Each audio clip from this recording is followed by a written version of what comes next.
Buenas noches, estimadas compañeras. Vamos a dar inicio al debate sobre la incorporación de la videoconferencia en una institución de tradición presencial.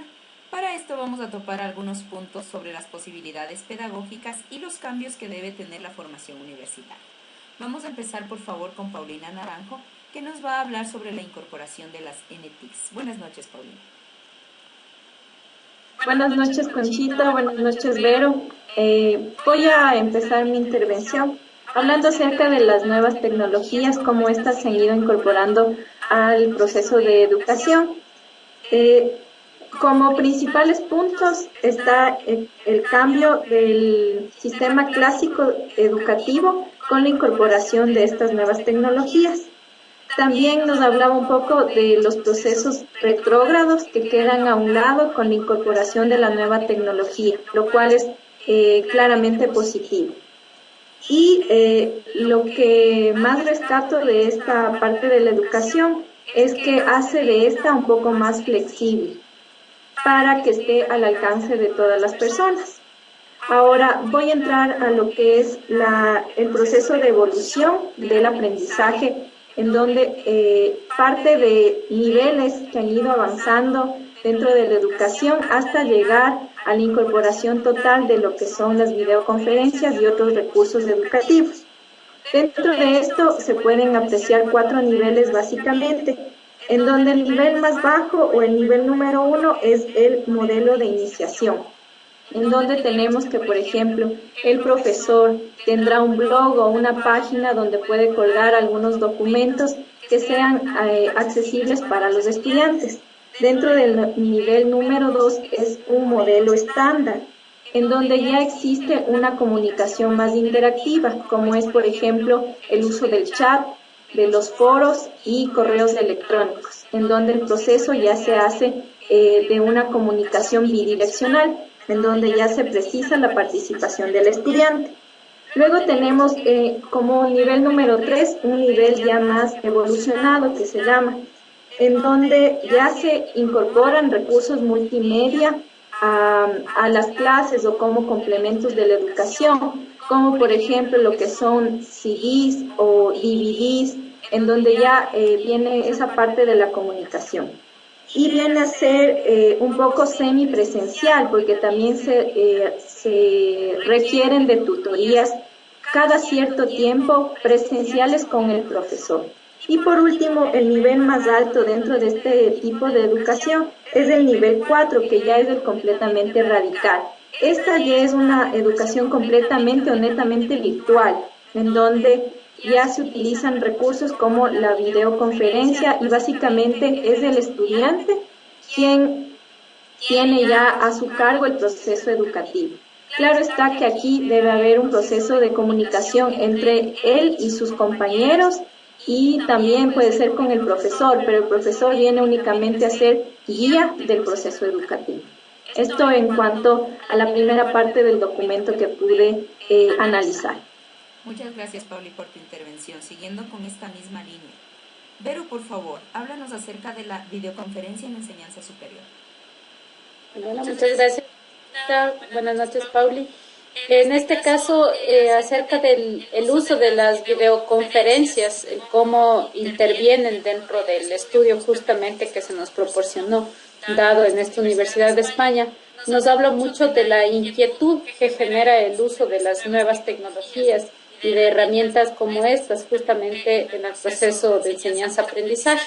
Si bien es cierto, las videoconferencias vienen a ser un recurso empleado sobre todo en lo que viene a ser educación a distancia, es un medio también posible de usarlo a través de la educación presencial. Se habla de la inquietud que puede generar porque incluso se hace mención a cómo empezaron a aparecer las tecnologías como la televisión en los años 40, pero la diferencia y las bondades que genera este tipo de medios y de recursos es que justamente todo lo que, como lo que mencionaba Pauli, los CDs, los DVDs o el simplemente generar una especie de video grabado para los estudiantes, tenía una comunicación simplemente más bien dada como información, como medio informativo.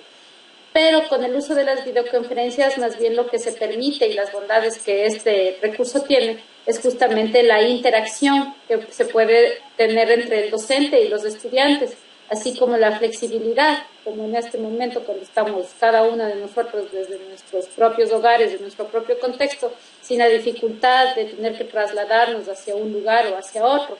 Entonces se puede obtener también ese tipo de comunicaciones. Otra de las cosas importantes es la bidireccionalidad, que se menciona también en esto, que es justamente un medio no en el que se te proporciona solo la información, sino que más bien es un tanto como de retroalimentación, ¿no? Donde se pueden ir generando los comentarios a la par y en forma sincrónica, que eso es lo importante. Dentro de lo que viene a ser el uso en la educación presencial, también se vuelve como un recurso interesante, no solamente para la educación a distancia, ya que en la presencial lo que se permite o cómo se puede utilizar es también como un respaldo con los estudiantes, es decir, donde se puedan obtener incluso una especie de docente invitado o de persona experta en algún tema y generar una videoconferencia en la que también permita una interacción, ¿no?, con los chicos, ahorrándonos desde luego todo lo que viene a considerarse una capacitación, a lo mejor con personas reconocidas, como el caso que menciono, donde tendríamos que estar incurriendo en gastos de hospedaje, alimentación, transporte, etc. Entonces, permite realmente, es una manera muy flexible de ocuparlo y permite un acercamiento casi, podríamos decirlo, cara a cara, ¿no? Viene a sustituirse de esta manera, pero más bien como un tipo de complemento y de retroalimentación sobre determinado tema que estemos tratando en las aulas. Lo importante, como había dicho, es la interacción y el trabajo colaborativo también que puede presentarse a través de este medio, ya que se puede obtener incluso no solo para los trabajos investigativos como se venía usando desde hace tiempos, sino que aunque no es demasiado usado en estos días, lo podemos aprovechar para ir generando incluso una mayor cantidad de ideas y cooperación entre los diferentes medios o campos en los que nos estemos desenvolviendo.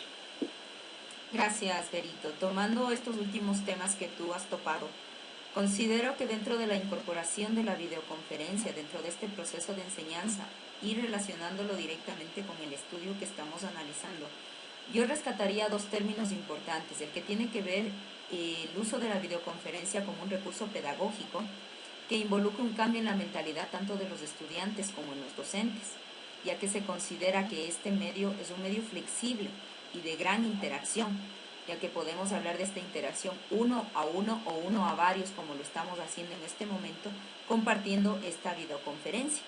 Y el otro punto, obviamente, es que se requiere un alto nivel de metodologías, de analizar un proceso o un método procesual que involucra al mismo tiempo el poder ir organizando la intervención a través de una videoconferencia y que no sea simplemente algo que lo utilizamos de manera improvisada.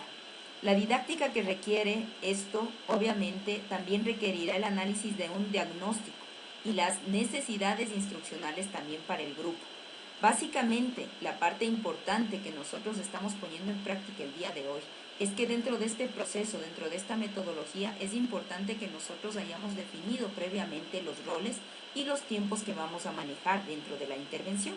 Y es prácticamente estos los aspectos importantes que debería tener el manejo de una videoconferencia y su inclusión dentro del proceso de enseñanza-aprendizaje para llegar a esta decisión de aplicarlo dentro de un aula extensa.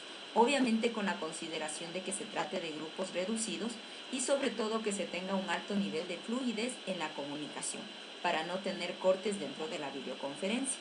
Ahora, tomando en cuenta este último aspecto, sí les invito a que definamos unas conclusiones muy prácticas y concretas acerca de cuándo consideran ustedes que sería factible el uso de la videoconferencia dentro del proceso de enseñanza-aprendizaje. Te escuchamos, Paulina. Bueno, yo creo que este es un recurso muy útil y estaría en el profesor definir en qué etapa dentro de su metodología puede hacer uso de las videoconferencias. Me parece un recurso muy importante porque nos acerca o acorta distancias, como mencionaba Vero también, y alguna vez hablamos también de que se puede hacer un tipo de tutoría virtual para acompañar al estudiante, por ejemplo, en el desarrollo de algún proyecto que esté haciendo alejado del profesor, o sea, sin la guía específica de él. Nos ayuda a ser presenciales en este proceso. Entonces, para mí sí es muy importante y creo que está en el profesor definir en qué tipo, en qué etapa dentro de su metodología está. Se puede colocar o se puede utilizar este recurso. Gracias, Pauli. Verónica, por favor. Yo comparto lo que dice Paulina, que obviamente va a depender del docente, ya que el proceso de enseñanza-aprendizaje es un método que en definitiva nos va a permitir colocarlo de acuerdo a las necesidades que estamos teniendo, ¿no? Pero sobre todo yo considero que el uso de las videoconferencias debe servir más bien como un recurso que me permita el ir llenando ciertos vacíos que tienen los estudiantes, como para ir generando una retroalimentación acerca de determinados temas que se han visto, ya en este caso que hablamos de las clases de tipo presencial, entonces más bien como una especie de refuerzo o con los docentes invitados que habíamos hablado también. Lo que sí se menciona también dentro de este proceso que puede utilizarse incluso así como en las sesiones de clase también para un tipo de evaluación, pero en otro documento y en otro tipo de investigaciones también que nos habían compartido se había hablado de que hay que tener un poquito más de cuidado para usarlo en el tipo de evaluación, ya que puede generarse problemas como los que ya tuvimos hace un momento, por suerte no en esta ocasión, donde incluso la conexión a internet, que sé yo, no sea muy buena y a lo mejor el estudiante se ve un tanto presionado por aprender al manejar como un nuevo medio incluso, puede ser que le ganen los nervios o algún tipo de cosas, y obviamente el docente solamente podría limitarse a lo que ha contestado en su debido momento el estudiante, y esto no indica realmente cuál ha sido el nivel de aprendizaje de ellos. Entonces yo creo que más bien como un medio de acompañamiento y de reflexión, de retroalimentación, es un poquito más ideal desde mi criterio. Bueno, como tú mencionaste, Vero, básicamente este es uno de los inconvenientes que se presenta, el hecho de que se corte la llamada, obviamente por la calidad del internet al cual estemos nosotros accediendo. Y bajo este criterio lo que es importante es considerar ya como conclusiones finales que este es un recurso didáctico que nos va a ayudar dentro del proceso. Como ustedes mencionaron, va a depender mucho del docente en qué momento lo va a utilizar, pero considerando en qué modalidad de estudio se encuentra, ya que dentro de la modalidad presencial nunca va a ser un sustituto del cara a cara, sino únicamente un complemento para el desarrollo del proceso de enseñanza-aprendizaje. Dentro de esto también es importante como punto central la pedagogía y la metodología que el docente utilice en su proceso de implementación de la videoconferencia dentro de lo que es el proceso. Y lo más importante también es que se tomen en cuenta las necesidades y las demandas del contexto social y cultural, porque esto involucra además la inclusión de nuevos recursos tecnológicos, que es algo que se va teniendo día a día. Con esto finalizamos la intervención. Agradezco mucho a las participantes y estaremos viéndonos en próximas ocasiones. Muchas gracias. Gracias.